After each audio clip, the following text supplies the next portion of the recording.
विश्वामित्र वैदिक काल के विख्यात ऋषि थे।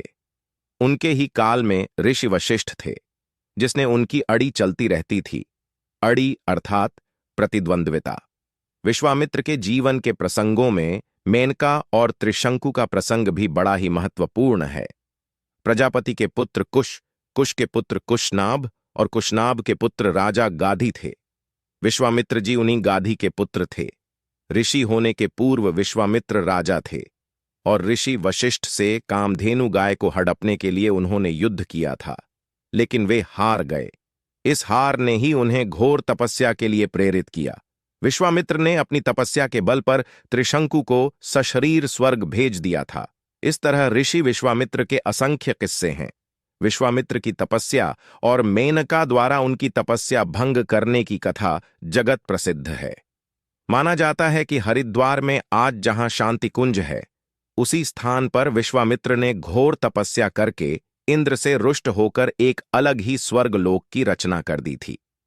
विश्वामित्र ने इस देश को ऋचा बनाने की विद्या दी और गायत्री मंत्र की रचना की, जो भारत के हृदय में और जिह्ना पर हजारों सालों से आज तक अनवरत निवास कर रहा है।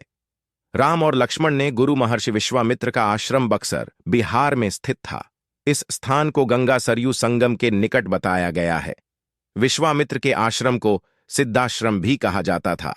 अप्सरा देवलोक में रहने वाली अनुपम, अति सुंदर, अनेक कलाओं में दक्ष, तेजस्वी और अलौकिक दिव्य स्त्री है।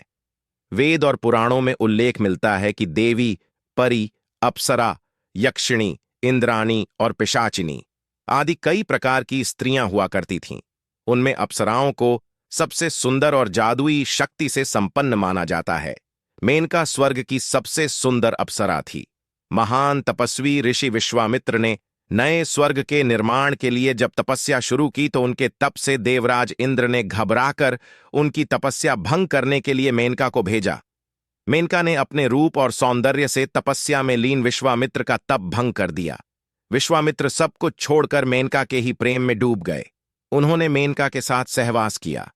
ऋषि विश्वामित्र का तप अब टूट तो चुका था, लेकिन फिर भी मेनका वापस इंद्रलोक नहीं लौटी, क्योंकि ऐसा करने पर ऋषि फिर से तपस्या आरंभ कर सकते थे। ऐसे में मेनका से विश्वामित्र ने विवाह कर लिया और मेनका से विश्वामित्र को एक सुंदर कन्या प्राप्त हुई, जिसका नाम शकुंतला रखा गया। कुछ वर्षों साथ रहने के बाद मेनका के दिल में प्यार के साथ एक चिंता भी चल रही थी, और वो थी इंद्रलोक की चिंता।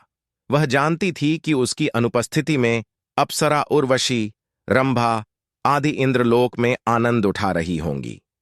दरअसल मेनका का धरती पर समय बिताने का वक्त पूरा हो गया था और उसे जो लक्ष्य दिया था वह भी पूरा हो चुका था।